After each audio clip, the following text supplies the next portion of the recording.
Hey, everybody. Welcome back to the podcast. And two things were missing so far early in the year. Number one, there was no Sunday postgame content. Number two, we have not talked to Anthony Schlegel in far too long.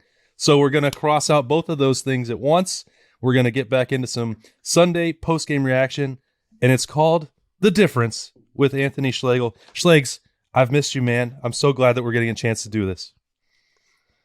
Yeah, absolutely, man. One, I appreciate you guys having me on. Two, you're the best, right? We had a lot of time that we got to spend together doing the Roosters and, and all those things prior to this. But you guys are killing it. I love the podcast. Love the content that you guys put out. And what a good little segue of doing something on Sundays after I watch the game from Jacksonville, Florida, or sometimes in Columbus, to be able to give my 2 cents on what I was able to see. And I think this way is even better because we still refer to it. If you have Buckeye leaves at Roosters and you name 25 people, well, that's called a Schlegs. You're schlegging it up, just taking everybody. Yeah. Well, now you just get your own show. So you can name everybody you want who made a difference in 52-21 for Ohio State over Wisconsin on Saturday night. Man, so let's get into it. That first 17 minutes was pretty damn good, Schlegs. I mean, you start to think about like this game, and I believe the spread wasn't it 17 or 19 or something to that effect. And you think of Wisconsin, you think about the great games that we've had against Wisconsin. You're like, man, that's kind of outrageous. And then you add on to the fact that you're without Jackson, right? You're without. You only have 4 like scholarship DBs on the team. I mean, that's a scenario that you get in the NFL. Like that's a bad deal. Right. And a lot of young guys. And then you come out and you go 21-0 in the first quarter. I mean, it was absolutely crazy. And they were firing on all cylinders. And I say that because there's a couple things. Yes, they've all gotten better. CJ just is in total command of the offense. And in doing so, you got to see in the play calling, basically Ryan Day keeping just Leonard off balance. And I'll give you another example for people that just like sports, because my son's a pitcher. Those drives to start the game was very similar to just a dominant pitcher, like actually pitching. Because pitching nowadays has all become about velocity. The art and craft of pitching is they call it like getting them in the rocking chair. Like they don't know what you're doing. You're changing eye level. You're changing pace. You're changing location. You're doing all these different things. And just one thing that really caught my attention in couple of those drives was they ran an outside zone to Travion, and he got like 10 yards. Great blocking on the perimeter, setting the edge. He was able to get it. Somebody up in the box was like, these linebackers are over pursuing because they can't stop the run. So what do? Play action pass. What they did was they motioned to quads. Now what quads means, they had a wide receiver, a tight end, and a running back right in the backfield to that side. They motioned to quads means there's 4 people now on that side.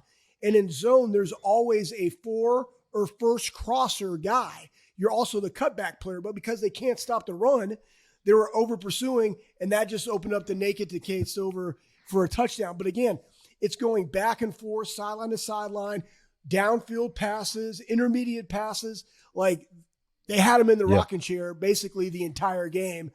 And then the physicality up front on both sides of the football was fantastic, which is what you wanted to see in this. Yeah, it seems, Schlegs, like what we're talking about with C.J. Stroud is that he can touch every part of the field with his arm. So you're covered there, and you're going to go down vertically, and he's hitting spots in the middle of the field. So you have to defend all of that if you're Wisconsin or anybody else in the Big Ten.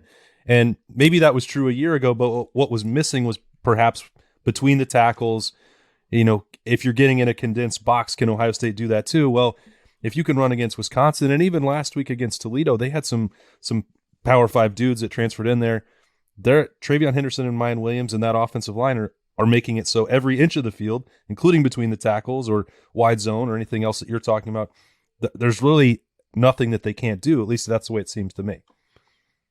Yeah, and it's really they're I'll tell you what, like playing fantasy on the Morning Juice right here, fantasy league, I absolutely can't stand, because I have who do I have? Aaron Jones, right? Aaron Jones is an absolute stud. Just give him the rock. Then you got A.J. Dillon over there taking fantasy points away from me, right? But then, Aaron Jones gets hot and they just give him the rock, and he had 30 points last week. And it's kind of the same feel. The good thing they don't have fantasy college football, but but again, very different backs, hard runners, bringing a different dynamic when they're in the game. And it just goes to what Mark Pantoni and the coaching staff has done in acquiring talent. I mean, if you go think about college football now, in business terms, it's HR. You're going and looking for the very best talented athletes that you can. More importantly, for Ohio State, they're also picking the guys and recruiting the guys that fit our culture and our system. And that's where you get consistency and longevity of making runs every single year and being, it's not just, hey, we're back, or hey, we're going to be in the mix. And yes, we get beat by Kansas, Kansas State, Oklahoma. But no, Ohio State's always going to be there. And now you couple that with actually having a person in Jim Knowles who has a defensive scheme. And this is one thing, that kind of happened after I left in 2015, but, later on in different coordinators' tenures is Coach Meyer loves to play man. Mm-hmm. He just was always wanting to be very, very aggressive. And you go back and look at some of the great defenses that we've had at Ohio State. We played a lot of man within a zone, but it was zone pressures, zone principles. Yes, we played man when we had to, but we mixed it up, and we're always great and elite against the run because we didn't want to leave those guys on an island. In order to leave them on an island, you got to have guys that can affect the quarterback all the time to get the ball out. If not, there's going to be a problem. Finding those type of humans that walk the earth is hard to find. That's why they're freaks. That's why they're Chase Young and the Bosas and making all that money in the league, because that's where the game is. If we have those guys, but to also protect our DBs, you got to play zone. You got to mix it up. And the beautiful thing that I think that Ryan, what I really appreciate about him is that he knows what he knows, and he knows offense. He knows personnel. He knows play calling. He's given some autonomy to some other people, right? Brian Hartline this year just became the pass game coordinator, which is great for his progression to be a head football coach. But he's not meddling in the weeds of what Jim Knowles does. We paid him $2 million to take what he did at Oklahoma State. And yes, inferior talent because of the way that we recruit here versus Oklahoma State, and have one of the most elite defenses in the country, top 5 every year. That's silver bullet defense. And I will say this, the way our guys run to the football, that's what we got. And I mean, I absolutely love Tommy. I got number 35 with 14 tackles. The dude's going to win the Buckeyes. Let's go, All-American. And you love to see it because him and Steele and Cade, they're roommates. And you see this bond, and you see guys out there flying around, having fun with each other, doing all the handshakes. When we were playing, it was, Purple Cobra, and Top Gun high fives with Bob and Age and stuff like that. And it was just, we didn't care who got the tackle. There was just a party at the football. And that's kind of what you're seeing from the defense. So it was a very exciting game. Just because it's we're starting Big Ten play. Everything gets ramped up a notch.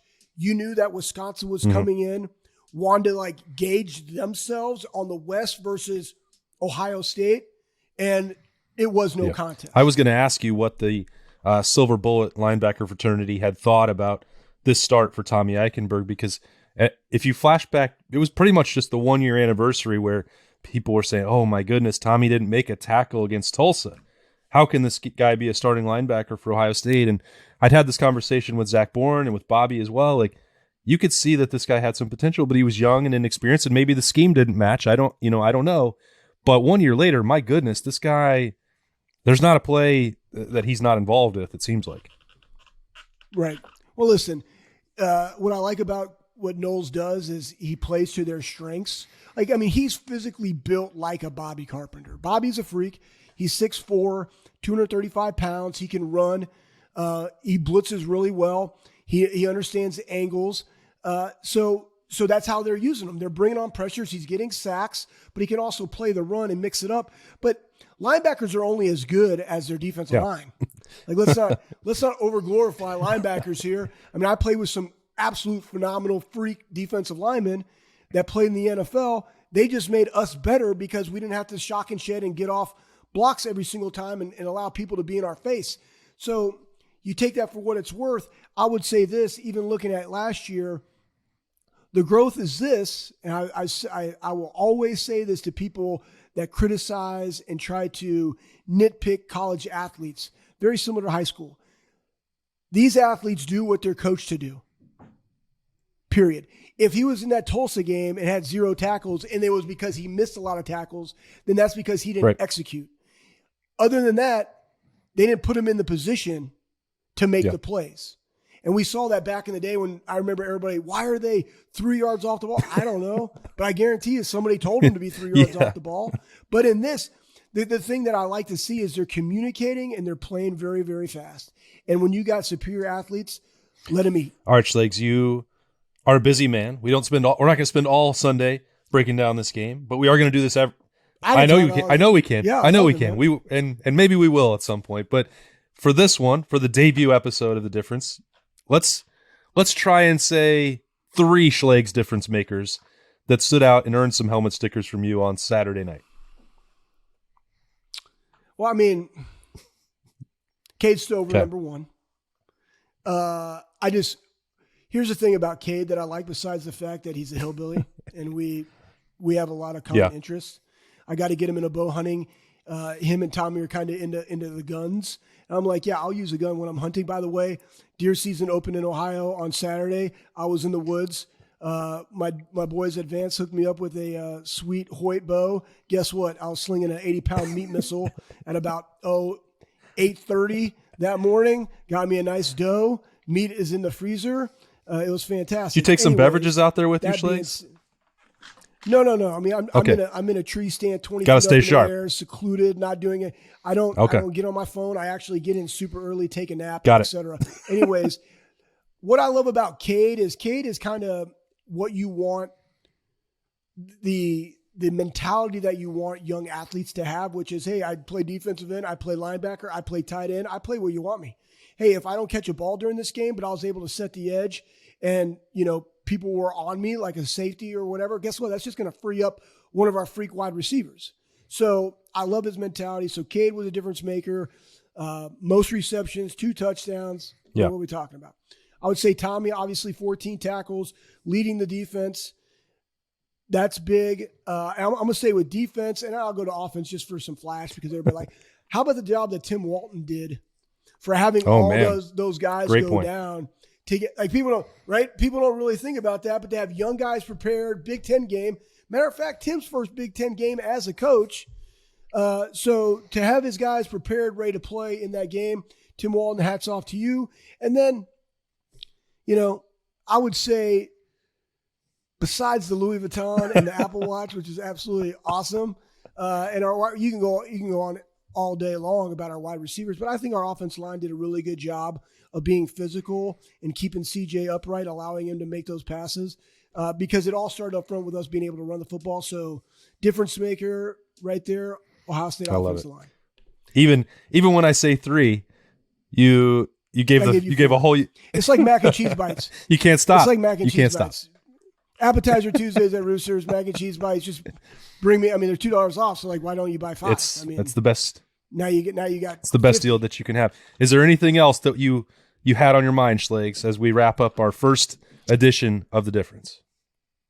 Oh man, I did. I actually did have something on my mind, but I forgot what I was even thinking about. Let's see.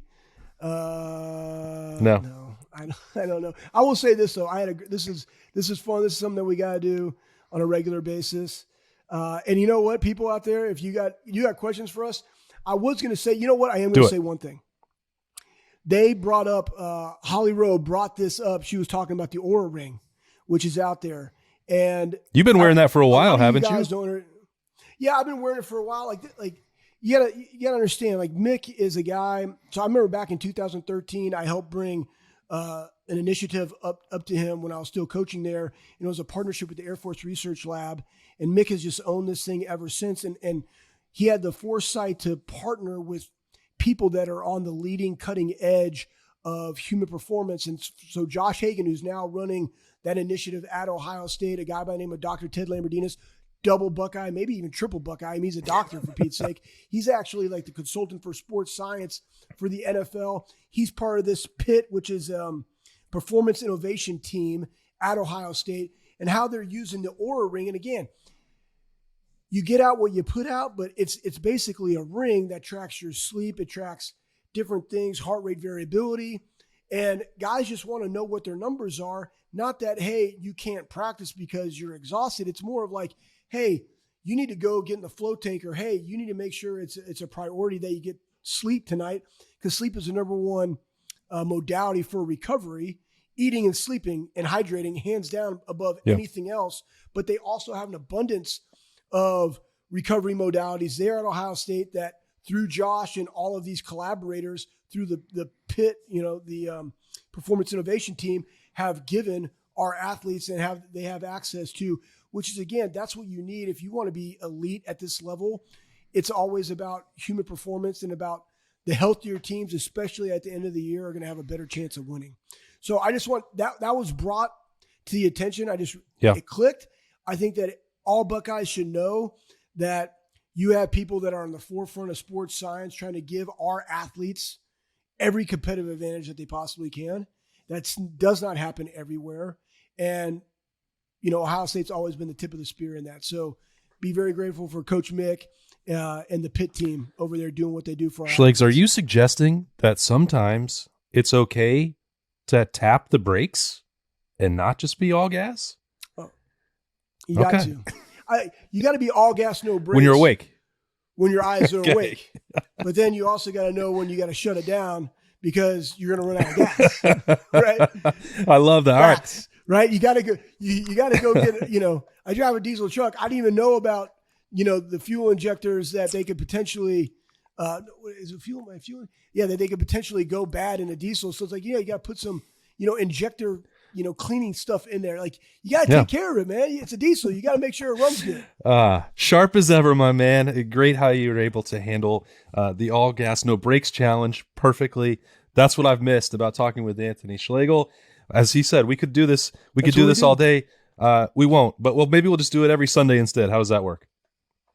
That sounds great, buddy. All right, that's Anthony Schlegel. I'm Austin Ward. This has been The Difference. Ohio State won Saturday night, 52-21 over Wisconsin. They play Rutgers next Saturday, and we'll talk about that one too in about a week's time. For Schlegs, I'm Austin. We'll see you then.